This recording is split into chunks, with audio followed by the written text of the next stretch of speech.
Di awal film, kita disuguhkan dengan kericuhan di seluruh negara akibat adanya situs web yang disebut Dark Web. Dark Web adalah garis depan utama kejahatan dunia maya dengan sekitar 760.000 URL baru muncul setiap tahunnya. Tim respon kejahatan dunia maya yang dibentuk oleh kepolisian Hong Kong dan FBI telah menangkap 41 kelompok mafia yang mengedarkan narkoboy di internet. Pihak kepolisian juga berhasil menyita narkoboy senilai lebih dari 130 juta dolar.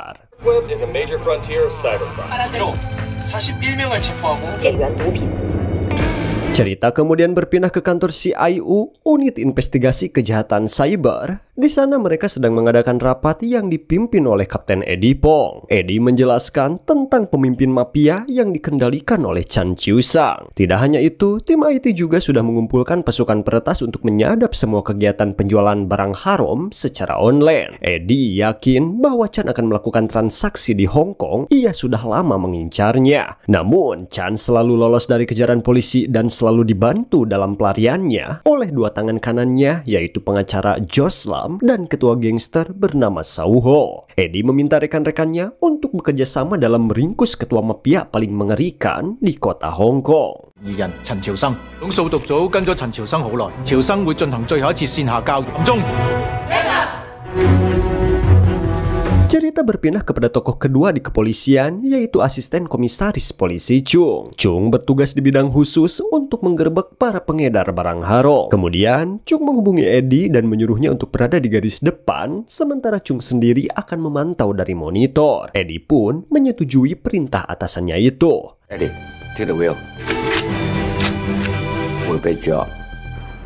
Cerita kemudian berpindah dan berfokus kepada sekelompok mafia elit yang dipimpin oleh Chan. Chan dihubungi oleh timnya bahwa kapal kargo yang membawa barang haram sudah sampai tujuan dan akan berlabuh. Chan kemudian meminta tangan kanannya Lam untuk segera membantu kapal kargo memasuki pelabuhan dengan cara meretas sistem pertahanan militer Hong Kong di pelabuhan agar kapal kargo yang membawa barang haram bisa masuk ke daratan Hong Kong. Dengan cara itu, Lam segera memerintahkan tim hacker untuk meretas kantor Departemen Kelautan dan sistem pengendalian imigrasi. Dengan begitu, para pemasok barang haram dari luar negeri bisa masuk ke perairan Hong Kong dengan cara legal. Access to Hong Kong waters.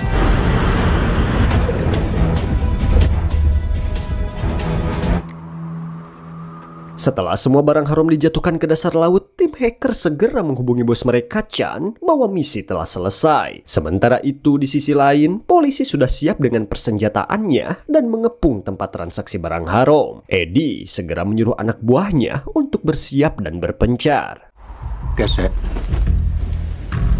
Move. Kembali ke Chan yang sedang bertemu dengan mafia yang akan membeli barangnya. Kedua kubu saling membuka koper yang berisi uang dan barang haram. Di saat bersamaan, polisi keluar dari mobil mereka untuk menggerebek transaksi tersebut. Namun tiba-tiba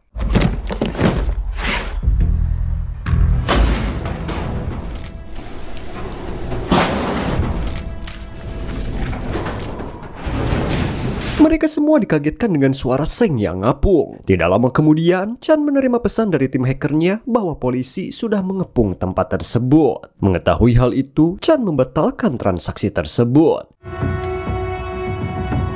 Moise here.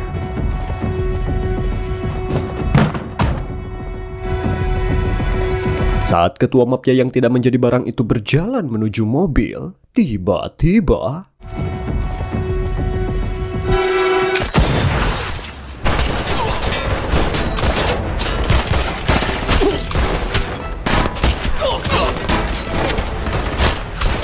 ya, polisi menyerang tepat waktu. Sementara itu Chung yang berada di kantor polisi sambil mengawasi CCTV memerintahkan anak buahnya untuk masuk ke dalam dan meringkus semua mafia.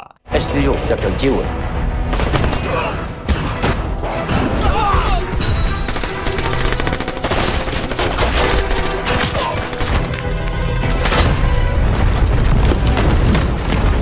阿南，老闆而家圍住。 Eddie sibuk baku tembak dengan pengawal Chan sambil mengejar Chan yang berusaha kabur.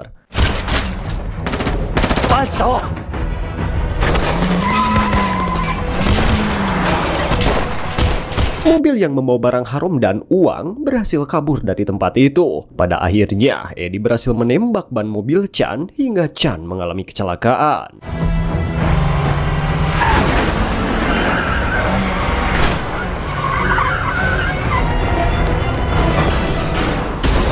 Dalam kejadian itu, Chan memerintahkan anak buahnya untuk melarikan diri dan menyuruh mereka memberikan kalung kepada istrinya. Chan akhirnya harus rela dibawa oleh polisi. Eddie membawa Chan ke kantor polisi untuk diinterogasi.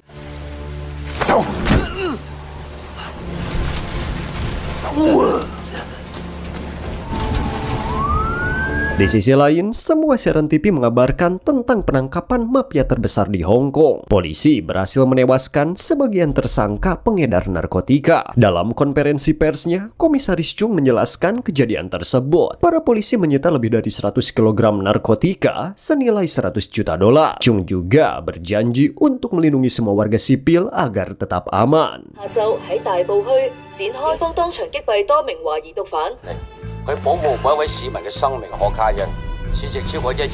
Di ruang interogasi, Eddie masih bingung dan bertanya-tanya siapa bos mafia yang asli. Akhirnya Eddie menanyakan kepada Chan siapa bos mafia sebenarnya. Chan yang mendengar itu mengelak dari tuduhan tersebut, sehingga Eddie dan Chung tidak memiliki bukti yang jelas.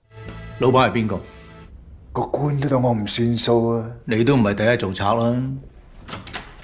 Kemudian, Chung dan Eddie bersama rekan-rekannya mengadakan rapat mengenai keanehan dalam penangkapan Chan. Chung mengabarkan bahwa dirinya diberitahu oleh pihak kepolisian Kolombia bahwa sejumlah barang haram yang menuju ke Amerika Selatan menghilang di perairan Hong Kong. 啱啱收到情報，海域失蹤咗。幾多？ Ya, kalian sudah menduga bahwa barang haram itu adalah yang dijatuhkan oleh Lam di awal cerita tadi. Chung juga memberitahu Eddie dan rekan-rekannya bahwa barang itu dijatuhkan di perairan Hong Kong sebanyak 4 ton. Kemungkinan besar barang itu akan masuk ke daratan Hong Kong. Chung yang sigap dalam kasus ini menugaskan Eddie dan si Abah Gendut untuk bekerja sama menangkap bos mafia sebenarnya. Mendengar itu, Eddie dan si Abah menyetujui perintah tersebut. 需要你兩個合作。Yes sir. Yes sir. Oke. Malam harinya, di angkringan, kita diperlihatkan dua tangan kanan Chan, tokoh antagonis paling brutal, yaitu Lam dan Sao Ho. Mereka berdua bertemu di dalam mobil. Sao mencurahkan isi hatinya kepada Lam dan meminta maaf karena tidak bisa membantu bos mereka dalam kekacauan hari ini. Lam yang mendengar keluhan rekannya dan memiliki jiwa pengacara sekaligus berkedok sebagai mafia brutal, terlihat senang. Kemungkinan besar ia mempunyai rencana besar untuk mengelabui polisi. Lam juga menenangkan Sao agar tidak terlalu mengkhawatirkan hal itu.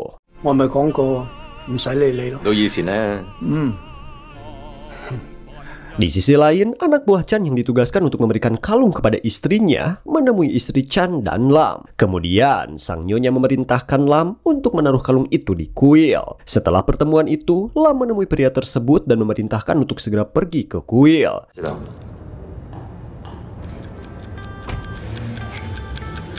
Lam mengetahui kode dari Chan, memahami bahwa pemberian kalung itu adalah perintah untuk segera mengeksekusi semua saksi yang terlibat dalam transaksi barang haram. Dengan kebrutalannya, Lam membantai semua saksi. Jika cara itu berhasil, Chan akan terbebas dari interogasi.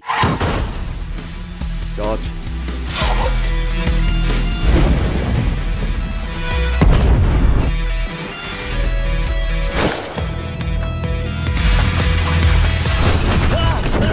Cerita berpindah kepada Chan yang mengetahui kejadian tersebut dan terlihat santai serta senang. Sementara itu, Eddie menyadari bahwa saksi yang ingin ditemuinya telah meninggal secara bersamaan. Eddie terlihat kecewa melihat kejadian itu, merasa dipermainkan oleh Chan. Eddie mendatangi Chan yang sedang berada di ruang interogasi. Sesampainya di ruang interogasi, Eddie berkata kepada Chan dan mencoba menakutinya bahwa setiap saksi yang terbunuh adalah bukti lain yang memberatkan. Chan yang mendengar itu tidak menghiraukannya, bahkan dengan percaya diri mengatakan bahwa dirinya akan bebas dalam waktu 4 jam. Eddie harus bekerja keras mencari bukti yang telah dihancurkan oleh Chan. Eddie hanya memiliki waktu 4 jam untuk bisa meringkus Chan secara resmi.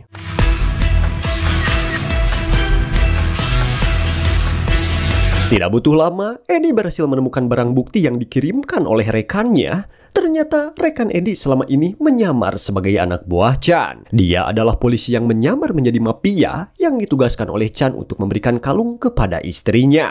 Dengan memiliki bukti tersebut, Eddie kembali ke ruang interogasi dan menunjukkan bukti itu kepada Chan. Chan yang melihat bahwa dirinya akan ditahan secara resmi terlihat kesal dan sedih, sementara Eddie terlihat sebaliknya. Menyadari bahwa dirinya tidak aman, Chan kemudian menelpon pengacara Lam dan istrinya, meminta keduanya menemuinya. Di ruang interogasi, istri Chan terlihat sedih dan mencoba menenangkan Chan. Chan yang menjunjung tinggi kepemimpinannya, kemudian berkata, menang atau kalah itulah caranya. Bagi mereka yang mendahulukan kehormatan di atas keuntungan, sungguh memalukan bagi mereka yang mengutamakan keuntungan di atas kehormatan. Setelah memberikan wejangan itu, ia berjabat tangan dengan pengacara Lam dan berterima kasih kepadanya. Lam yang terlihat bingung dengan ucapan itu mulai mengerti dan terlihat sedih.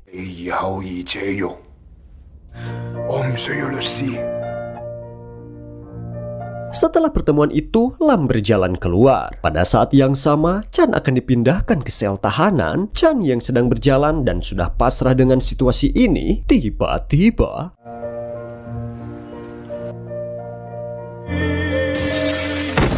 ya, Chan memutuskan untuk mengakhiri hidupnya daripada harus mengorbankan semua anak buahnya yang harus tertangkap oleh polisi. Mulai sekarang, Lam menjadi pemimpin mafia. Di sisi lain, Eddie dan Chung terlihat kecewa dan merasa sia-sia karena penangkapan Chan tidak menguntungkan bagi mereka. Lam yang sedang bingung terus berpikir mengapa ia gagal dalam tugas menghilangkan barang bukti. Lam juga merasa ada keanehan. Tidak hanya itu, Lam mempunyai firasat kuat bahwa ada pengkhianat dalam organisasinya. Lam yang memiliki pengalaman sebagai pengacara terhebat di Hong Kong mengingat seorang pria yang ia temui di parkiran terlihat mencurigakan. Kemudian ia menyuruh Sao Ho untuk menculik dan menginterogasi orang tersebut.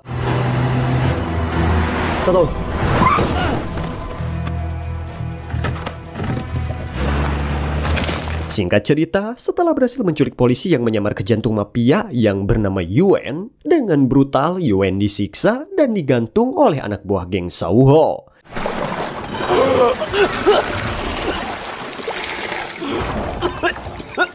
Lam sedang asyik menyaksikan penyiksaan itu lewat monitor. Di ruang interogasi, Yuen dipaksa untuk mengakui perbuatannya dan anak buah Sao juga menanyakan siapa lagi selain dia yang memata-matai organisasi mereka. Yuen yang keras kepala dan tidak mau mengkhianati pihak kepolisian malah menggigit telinga pria tersebut. Anak buah Sao Ho yang kesal dan marah kepada Yuen lantas menusuk Yuen sampai sekarat.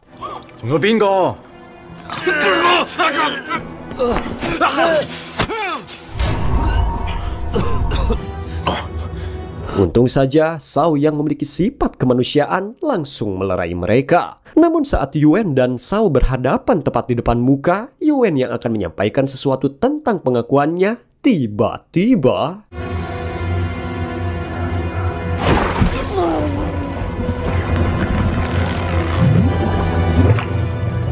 Lam yang melihat kejadian itu dan tidak mendapatkan kepastian tentang otak dari pengkhianatan Yuen terhadap kelompoknya, dengan brutal menyuruh Sao untuk membunuh Yuen saat itu juga. Yalah, Sao Gong.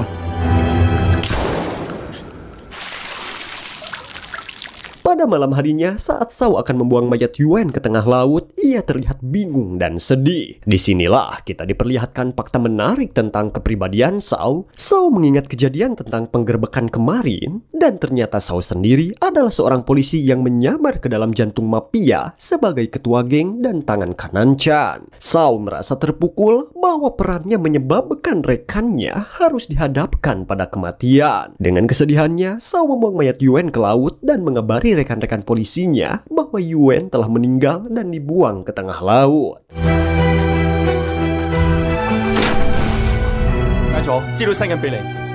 Di kantor, Eddie yang mendapat kabar kematian Yuen segera menyuruh rekannya untuk mengurus pemakaman Yuen. Pagi harinya di rumah sakit, Sao menghadiri upacara pemakaman Yuen yang akan dikremasi. Kemudian, Sao dihubungi oleh Eddie dan meminta untuk bertemu. Setelah mereka berdua bertemu, Sao terlihat sedih dengan kejadian semalam dan meminta Eddie untuk mengundurkan diri dari kepolisian.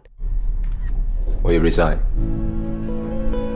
Eddie yang mendengar itu langsung marah kepada Shaw. Kau seperti pengecut, dengan tewasnya satu polisi, kau mau berhenti begitu saja? Bagaimanapun kita harus bekerja sama untuk menangkap Lam. Shaw tersentuh dengan semangat patriotik Eddie dan mengurungkan niatnya untuk mundur. Malah, ia bersemangat untuk membalaskan dendam sambil menyatakan kesedihannya kepada Eddie. Shaw juga berjanji untuk membantai semua mafia. Scene berpindah kepada Lam. Ia terlihat sedang dihubungi oleh mafia dari luar negeri. Ketua mafia itu meminta agar barang haramnya untuk segera dikirim ke negaranya. Kemudian Lam sasadu atau minta maaf kepada si mafia tersebut karena kontrol yang ketat, pengiriman tidak bisa tepat waktu. Tidak hanya itu, Lam juga mempunyai ide yang sangat jenius. Dengan kegilaannya, Lam berniat akan menjual barang haram secara online dan pastinya resiko lebih rendah, keuntungan lebih tinggi. Got a very crazy idea, you know. Hypothesis. Kemudian Lam bernegosiasi dan mengajak ketua mafia tersebut. Lam yang mempunyai barang haram sebanyak 4 ton, ia berencana akan dijual secara online sebanyak 2 ton. Dan 2 ton sisanya akan dikirim ke negara mafia itu. Entah di negara apa, Mimin tidak tahu. Pada akhirnya, ketua mafia menyetujui dan bekerja sama dengan Lam. I'm willing to give you a try with the rest of These drug dealers. Green light. Setelah beres bernegosiasi, kemudian para tim hacker atau IT yang Lam miliki segera menjalankan tugas untuk memasarkan barang haram secara online kepada semua masyarakat. 向全亞洲發布呢條廣告。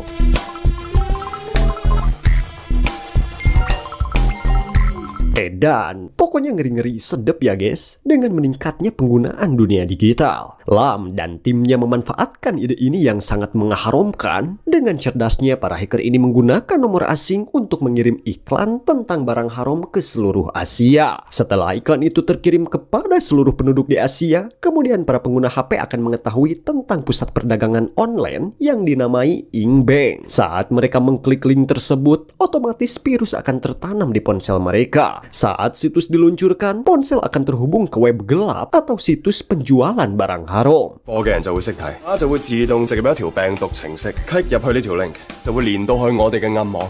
Sedangkan Lam yang melihat rencananya berjalan dengan lancar, ia terlihat santuy sambil ngopi dan melihat perkembangan di monitor. Tak lama dari itu, Lam didatangi oleh Shaw bersama calon istrinya. Kemudian Lam menghampiri istrinya, lalu istrinya meminta Lam untuk mengantarnya ke kamar mandi. Sedangkan Shaw menunggu Lam di ruangan. Di saat Shaw sedang duduk santuy dan menoleh ke belakang, ia melihat pantulan monitor di kaca. Sontak membuat Shaw penasaran dan menghampiri monitor tersebut. Kemudian Shaw memotretnya dan mengambil barang bukti tersebut. Di saat Shaw sedang memotong monitor itu, tiba-tiba ada pesan masuk yang sama dengan di monitor itu. Shaw yang bingung, tiba-tiba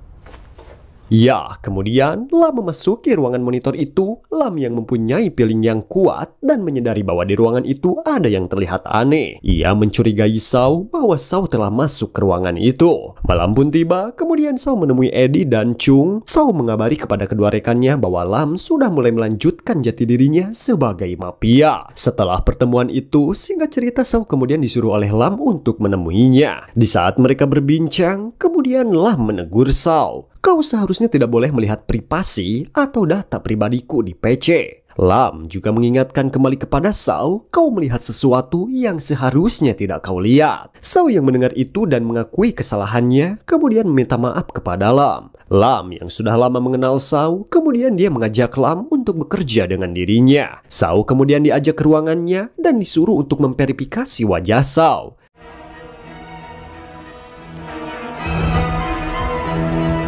Setelah melakukan itu, otomatis Shaw menjadi orang yang mengendalikan situs web gelap sebagai penjual barang haram. Pada akhirnya, Lam dan Shaw memulai penjualan barang haram.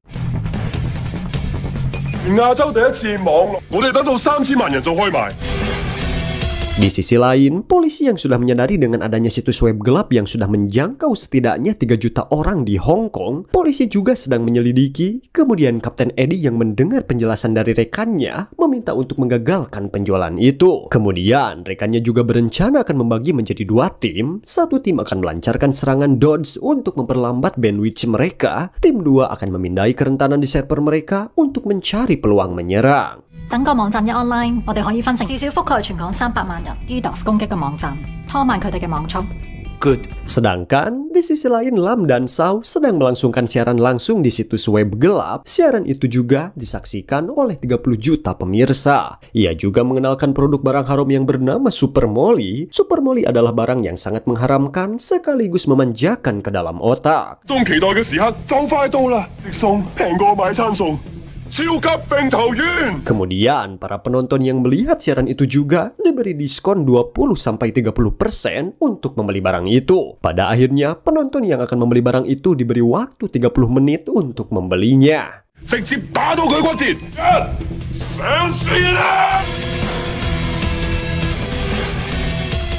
Di saat para penonton sedang melangsungkan pembelian barang haram, namun di sisi lain para tim polisi juga sama sedang melancarkan aksi penyerangan DODS. Jika kalian tidak tahu, DODS itu merupakan singkatan dari Distributed Denial of Service. Nah, gitu meureun macana. Adalah jenis serangan cyber dengan cara mengirimkan fake traffic atau lalu lintas palsu ke suatu sistem atau server secara terus-menerus. Dampaknya, server tersebut tidak dapat mengatur seluruh traffic sehingga menyebabkan down.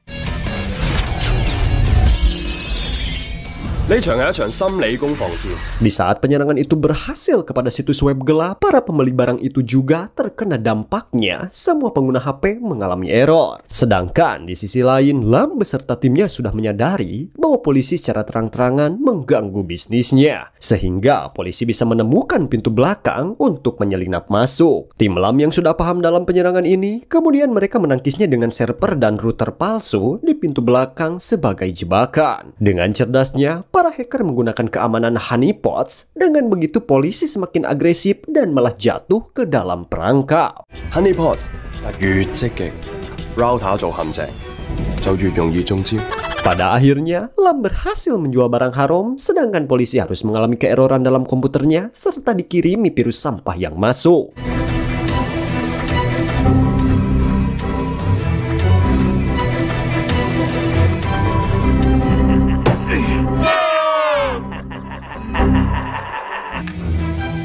Dengan berhasilnya rencana itu, kemudian anak buah Lam mengangkat 2 ton narkoba yang selama ini ditaruh di dasar laut dan memberikan kepada semua orang yang sudah memesan barang haram itu.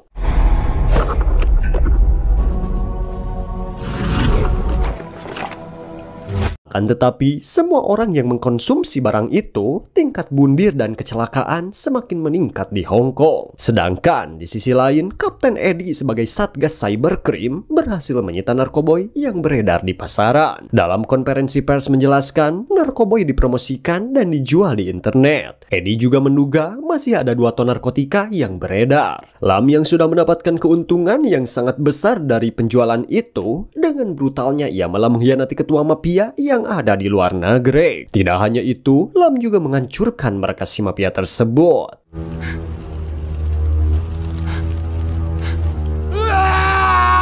Esok paginya, di kantor polisi, Eddie mendapat kabar dari anak buahnya bahwa Lam bersama anak buahnya terbang ke Malaysia untuk melangsungkan pernikahan Lam. Tidak hanya itu, Lam juga membekal semua senjata ke Malaysia. Scene berpindah kepada Lam dan calon istrinya. Ia sedang melakukan akad nikah. Di saat anak buah Lam sedang mengadakan pesta pernikahan, tiba-tiba...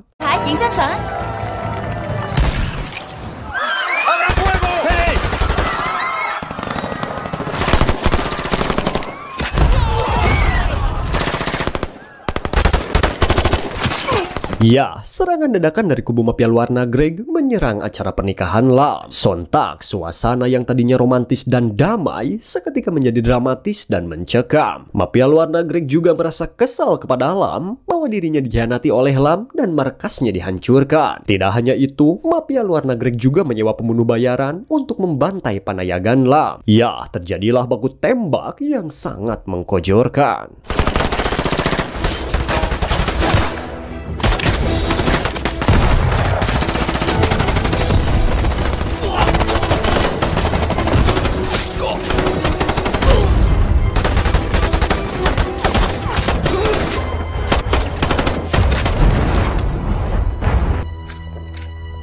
Di saat semua panayagan Lam terpojok oleh pembunuh bayaran, tiba-tiba dari arah samping para polisi datang dan menyerang anak buah Lam beserta para pembunuh bayaran. Hong Kong police in our joint operation.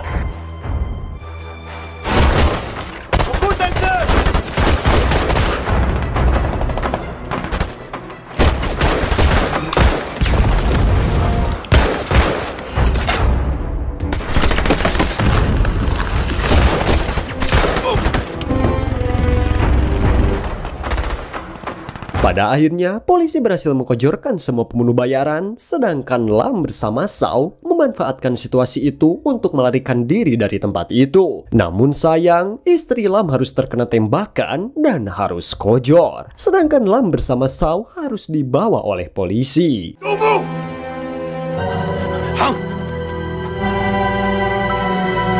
Singkat cerita, kembali ke Hong Kong, di kantor polisi, Chung memasuki ruangan interogasi bersama Eddie. Chung yang sudah rudet dengan Lam, ia malah memberikan foto kematian istrinya dan malah memancing emosi Lam. Chung mengatakan kematian istrimu adalah karma. Kau tahu apa itu karma? Lam yang mendengar itu dan menyinggung kematian istrinya, tiba-tiba...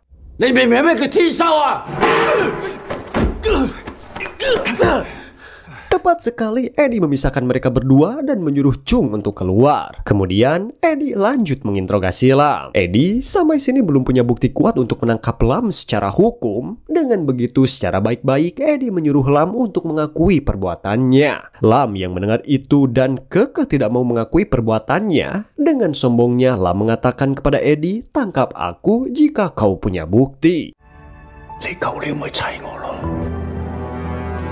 Scene berpindah ke luar negeri, tepatnya di Amerika Selatan. Semua panayagan Lam mencoba membantai semua mafia yang ada di sana. Fakta yang mengejutkan bahwa mafia luar negeri mempunyai bukti transaksi barang haram bersama Lam. Dengan begitu, Lam akan tetap aman dan polisi Hong Kong tidak akan pernah bisa menjebloskan Lam ke jeruji besi.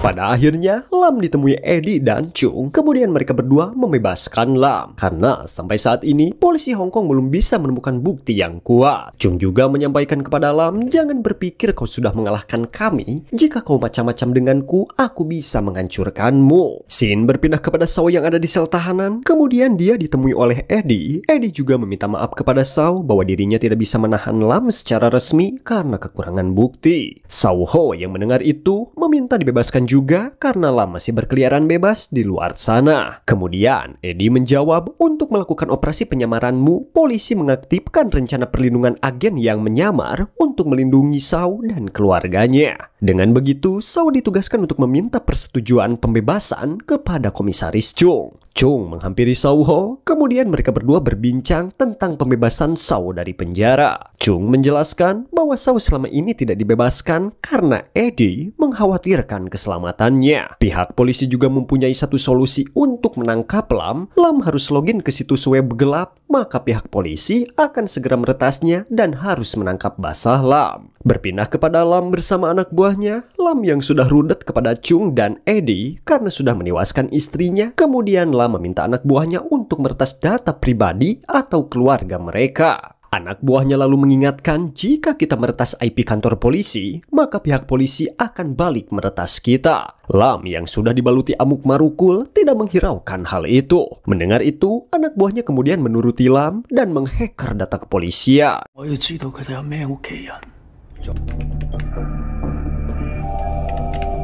Tidak berselang lama, Lam diberitahu oleh anak buahnya bahwa Shaw Ho adalah seorang intel yang menyamar. Lam yang melihat data pribadi Shaw, seketika kemarahannya semakin memuncak.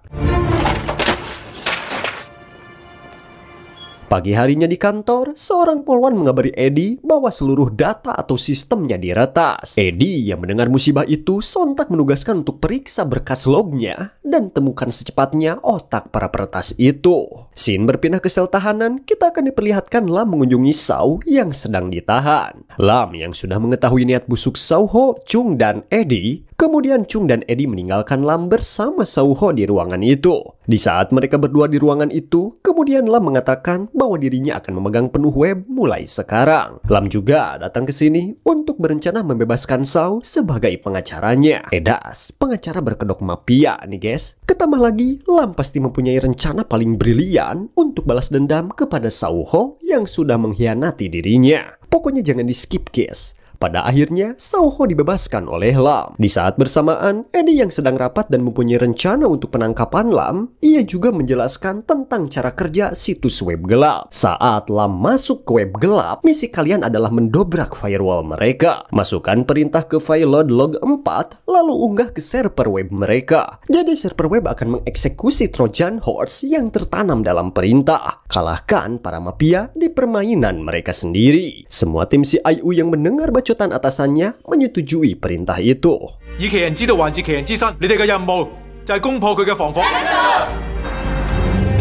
Scene berpindah kepada Lam dan Shaw sedang dalam perjalanan entah mau kemana. Yang pasti Lam dalam diamnya masih menaruh dendam terhadap Shaw. Sedangkan di kantor, Chung sedang mengawasi pergerakan Lam dan Shaw. Di saat Chung dan Eddie sedang asik mengawasi Lam, tiba-tiba bawahan Eddie mengabari bahwa orang-orang Lam lah yang meretas sistem semua data kepolisian. Si ibu poluan juga sudah berhasil melacak IP mereka. Eddie yang mendengar itu bersemangat akan menggerebek markas Lam. Akan tetapi Chung menahan Eddie agar tetap dalam rencana. Ia juga menugaskan tim CIU tetap tenang dan tunggu Lam login ke web gelap. Eddie yang rudet dengan perintah Chung, kemudian ia menyinggung Chung, bagaimana dengan atas nama menyelamatkan nyawa, kita bekerja untuk bukti untuk kasus ini. Intinya, Eddie sudah mendapat bukti walau secuil. Tidak hanya itu, Eddie juga sudah menyadari bahwa Shaw dalam bahaya. Dengan tim Lam sudah meretas data polisi, otomatis data Shaw Ho juga diketahui oleh Lam bersama panayagannya. Dengan tiisnya, psikolog Bantangulu Chung malah berkata, sebagai atasanmu, aku butuh bukti yang kuat. Alhasil, Eddie yang marah meninggalkan Chung dan berjanji akan mendapatkan bukti dan membawa Shaw kembali dengan selamat. 我要證據，我一定會將證據同阿秀一齊帶翻嚟。你係先好講啊！ Kembali ke si pengacara berkedok mafia dan si polisi berkedok ketua gangster, mereka berdua sedang dalam perjalanan ke gudang besi tua. Namun, Lam yang sudah ambek kepegung, tiba-tiba Lam malah menyekek Shaw, membuat mobil gigit ikan di tengah jalan. 你唔好再喺度演啦！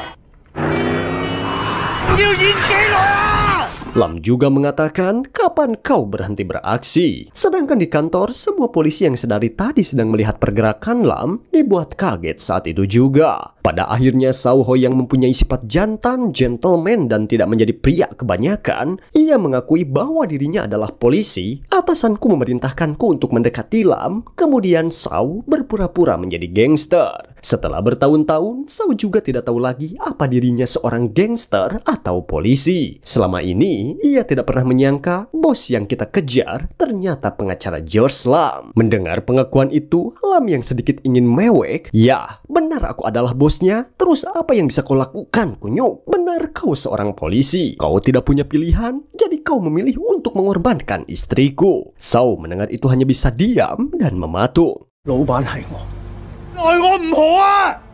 你係警察。 Kemudian, setelah beres ngebacot, Lam mulai login ke situs web gelap. Sementara itu, di pihak kepolisian yang menyadari, mulai kembali menyerang lewat serangan Dodge. Kemudian, Lam memperlihatkan keluarga Shaw sedang disandra oleh anak buahnya. Lam yang sedih dengan kepergian istrinya mulai membandingkan kepada Shaw, kenapa polisi dan keluargamu bisa tetap utuh. Shaw yang mendengar hanya bisa diam dan sedih melihat anak istrinya disandra. Sedangkan di markas Lam, polisi telah berhasil menelusuri lokasi peretas melalui IP mereka. Akhirnya, tim hacker dikepung oleh anak buah Eddie. 根據 IP 位置控制咗黑客據點。 Sedangkan Shaw disandra di gudang besi oleh Lam. Di sana juga banyak penayagan Lam membawa pakakas. Di sisi lain, Eddie bersama anak buahnya sudah sampai di tempat itu. Kemudian Chung juga minta drone untuk mengaktifkan CCTV di tempat tersebut. Kembali ke Eddie yang dikabari oleh rekannya bahwa ada 6 penjaga di pintu dan 6 penjaga di tepi air. Dan juga ada 4 penjaga di bawah derek. Segitu banyaknya penayagan Lam yang sangat brutal. 唔穩定，但我保持警惕。面4個，大門6 Tidak lama kemudian, istri Shao dan anaknya tiba di sana. Kemudian, Shao menghampiri istri dan anaknya. Setelah itu, Shao meminta kepada Lam agar lepaskan keluarganya. Lam yang mendengar itu dan isi hatinya dibaluti dendam yang membara, tiba-tiba...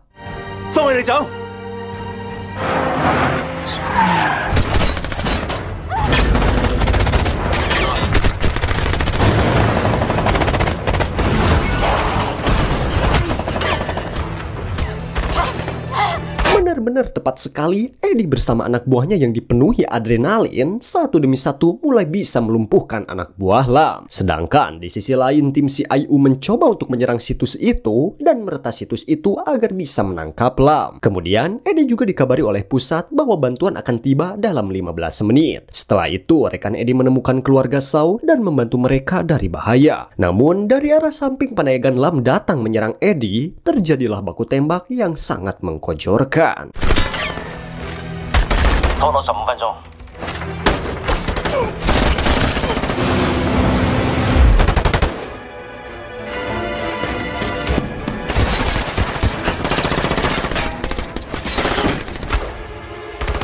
去咗揾人質，急緊啲啦！現場福建就快頂唔住，仲要7分鐘。 Di saat keadaan semakin genting, di kantor para tim IT hanya butuh 17% lagi, hampir berhasil dalam peretasan. Chung memerintahkan semua unit bantuan untuk segera melancarkan serangan dan menyelamatkan Sandra. Dengan begitu, tim CIU mempercepat dalam pengesepan data barang haram yang dimiliki oleh situs web gelap. Sedangkan di markas besi masih terjadi adu tembak, pada akhirnya Lam berhasil menemukan anak dan istrinya Shao. Di saat Lam berhasil membawa anak Shao dan menodongkan pakakas ke anaknya Shao, tiba-tiba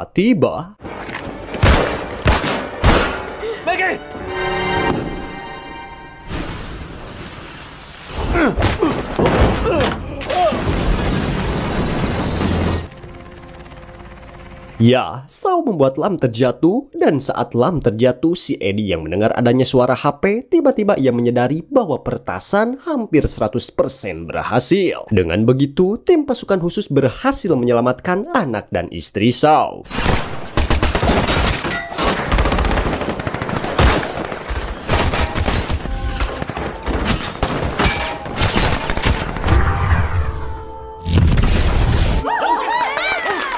Pada akhirnya, tim CIU berhasil meretas situs web tersebut. Kemudian mengabari Chung yang berada di jalan akan menuju ke TKP penyerangan. Chung dikabari oleh anak buahnya bahwa situs web gelap telah berhasil diretas. Chung yang mendengar itu merasa senang dan puas.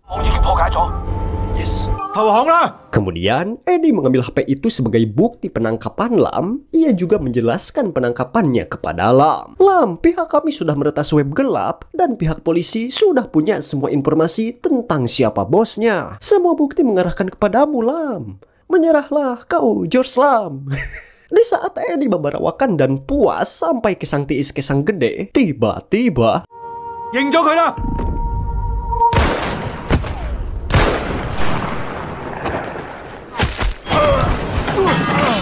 Shao malah menyelamatkan Lam. Di saat bersamaan, anak buah Lam datang dan sambil memamerkan bom di seluruh badannya. Dengan ancaman itu, polisi hanya bisa diam, kata Mbah Shao disandra oleh Lam, dan mereka berdua mendekati mobil. Di saat Lam akan menaiki mobil, tiba-tiba...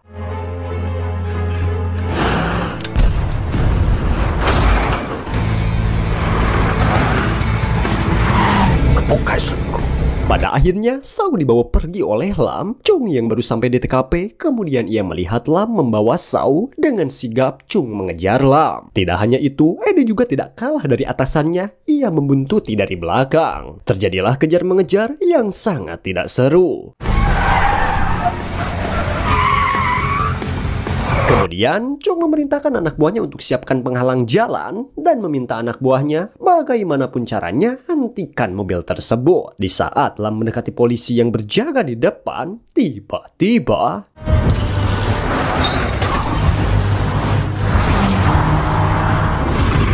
Ya, polisi berhasil membuat ban mobil Lam bocor. Dengan kejadian itu, Lam tidak menyerah dan terus menancap gas sampai pada akhirnya polisi berhasil memportal jalan itu. Sau yang setengah sadar karena kehabisan darah atas terkena tembakan, ngalabuhkeun karep di tengah jalan. Sedangkan Lam dengan kebrutalannya yang tinggi, ia menebarkan mobilnya ke rumahnya sendiri.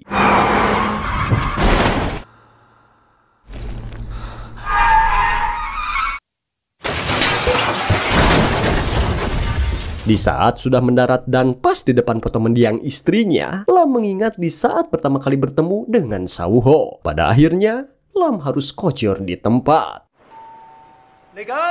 我叫秀浩，所有扮古惑仔埋你身。 Di akhir film, diperlihatkan di warung terlihat Chung, Eddie, dan Sau Ho merayakan Sau Ho kembali menjadi polisi normal seperti biasa. Pada akhirnya, si pemilik warung itu memberi selamat kepada Sau Ho. Setelah hujan sekian lama, matahari akhirnya kembali muncul. 終於都好天啦。 Tamat? Oke guys, gimana tuh ceritanya? Seru kan? Yah, meskipun penjahat seperti Chan dan Lam memiliki rencana jenius dan tim yang kuat, akhirnya mereka tetap harus menghadapi hukum. Ini menunjukkan bahwa meski kejahatan bisa tampak sukses sementara, pada akhirnya keadilan akan selalu mengejar. Secara keseluruhan, cerita ini mengajarkan bahwa kejahatan tidak pernah menjadi solusi, dan pada akhirnya keadilan dan kebenaran akan selalu menang meskipun melalui jalan yang penuh rintangan. Nah guys ya, mungkin itu saja yang dapat Mimin sampaikan. Buat yang baru gabung, jangan lupa subscribe, like, dan komen agar Minho lebih semangat membuat video-video seru lainnya. Saya Minho, sampai ketemu di alur cerita film selanjutnya.